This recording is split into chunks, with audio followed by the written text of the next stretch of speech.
I have another question, if that's okay. Yeah, sure. It's a little bit on a different level, but Yeah. I found something interesting that, and it's not related to this situation we just talked about, Hmm. just about a lot of other things. And what seems to happen for me is that, um, especially while on this path, that kind of like physical um, experiences in life seem to manifest to um, trigger certain um, emotions in me.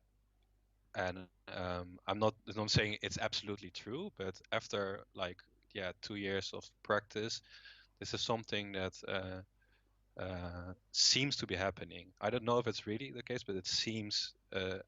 I would also exclude it like, oh, this is maybe a possibility that it's related a little bit. For example, since recently I've been working through a lot of shame. I've been suppressing. Shame was one of the emotions that I just completely dissociated from, or like completely contracted really bad around. And Mm. since recently, since I would say like a month or two, especially more recently, a lot of there's like a little bit more room for the shame to Mm. to flow, and also besides on that, there are like pretty shameful things in my life seem to be uh, happening, like a lot of different things. And but this time, instead of completely having to contract or whatever, there's like more room to stay with the Mm. shame, if that makes sense, to let it proceed. But I found that really interesting, and I have more examples that I'm not gonna tell. And I will never draw a hard conclusion on this, but I was wondering if you have recognized that in your own path, something like this, or how much, yeah. Like recognized in my own past, like shame or like hidden emotions. No, more like that, like certain energies that you have been maybe suppressing Yeah. in your childhood, and that were now coming up, were also like getting triggered by outside events, Yeah, sure. Sure. almost almost like Yeah. to help you Yeah, sure. process. Yeah. Yeah. That's exactly how I experience it. And I still experience that my body, I call that the body expanding to this realization. Mm, Um, and yeah, sure. And that's why in a way life is so loving, because it brings us these scenarios again and again and again. And we yeah. all have particular stories, and for me, even the recognition of them doesn't mean they necessarily go away, but what Yeah. tends to happen is they get less and then they're recognized in scenarios so they don't get acted out so much. Yeah. So one of my sensitivities to people is deception. So I I feel afraid of people that deceive a lot. Yeah. And that's a sensitivity that I have. And for other people, it's like, oh, so what if about lying or something. I don't mind it if people are unconscious and being deceptive. Like they're not really being deceptive if they're unconscious, but if they're unconscious of stuff, and Yeah. that type of thing. But I mean Yeah. like purposely lying, like Okay.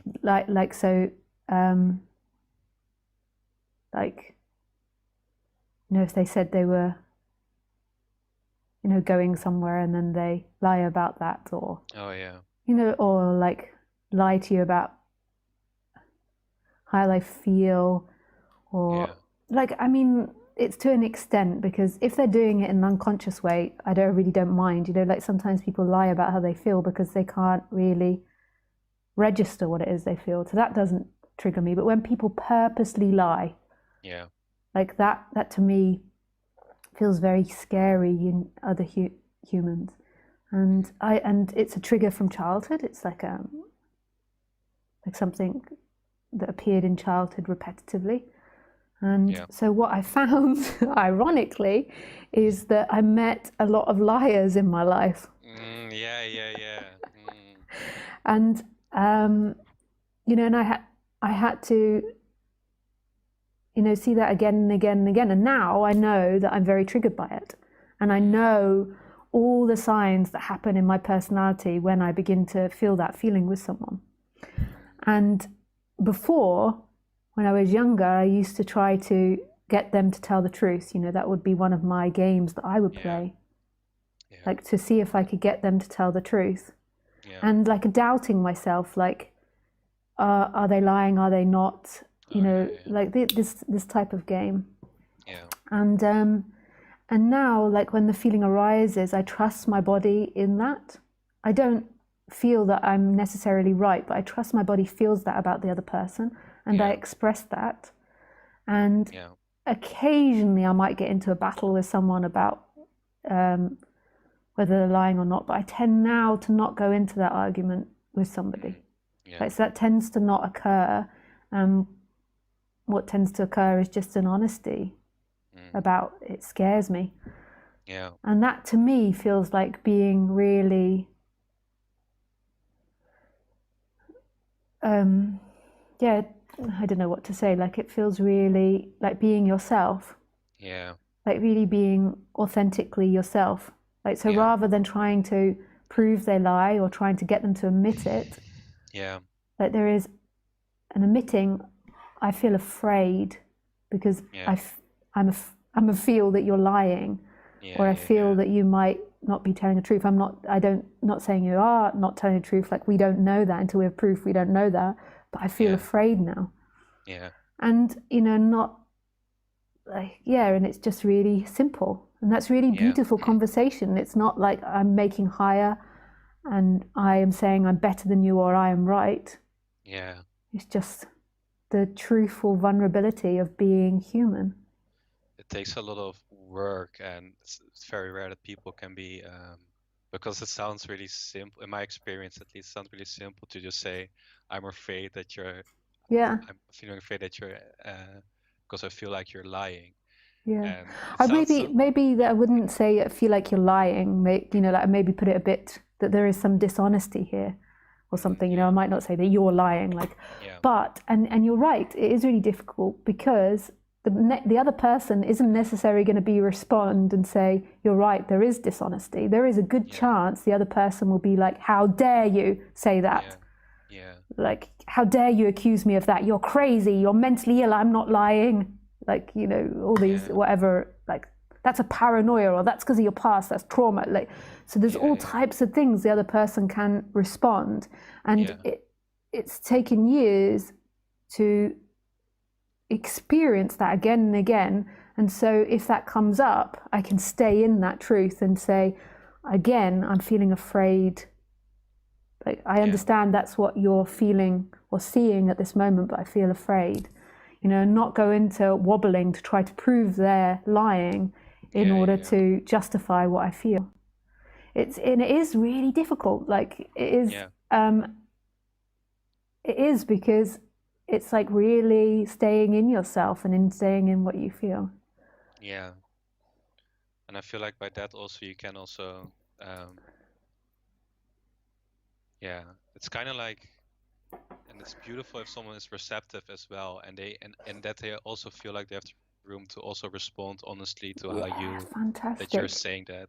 Yeah. And if that's I'm meeting like new people who can really do that with, and that's so beautiful because you can actually kind of say things like that, like I feel this or that, and at the same time it's not personal at all. That's so totally. cool. Yeah, totally. It's really beautiful. So the energy can get out, and they can even have an honest response on that, and their energy gets out, and nothing has to be changed afterwards. Totally. Yeah, it's really simple. Like, why we don't teach that in Scotland? The reason we don't is because so many people don't practice that, so the majority don't, and they don't really understand that. And you have to go through levels. You have to become aware of it. You have to decondition it. You have to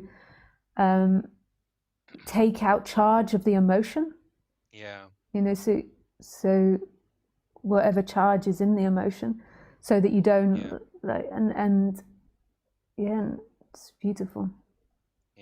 And I still have wobbly arguments. Like, I can still get into a wobbly argument with someone where I lose that but that is like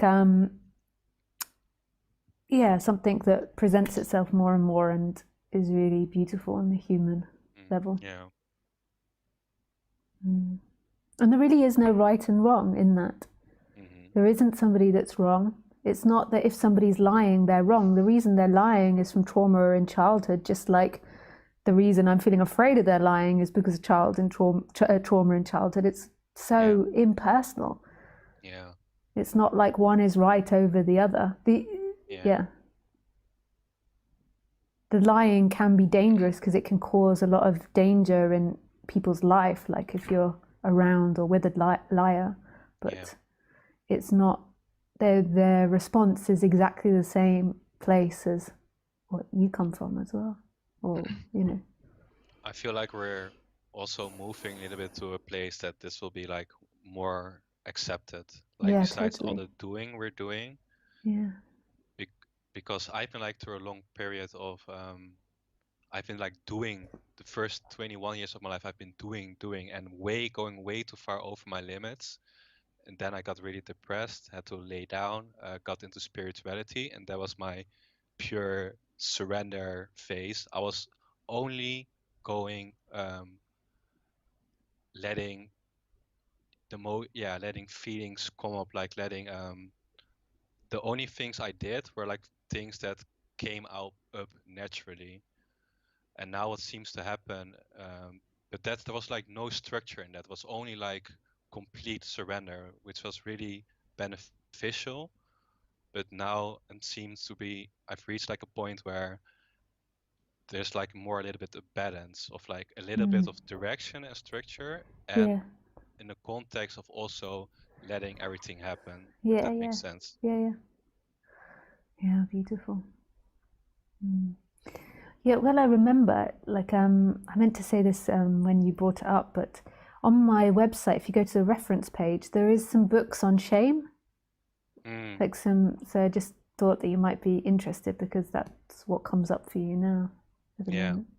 Okay. And it's huge, shame. Like, shame is such a big feeling. So annoying.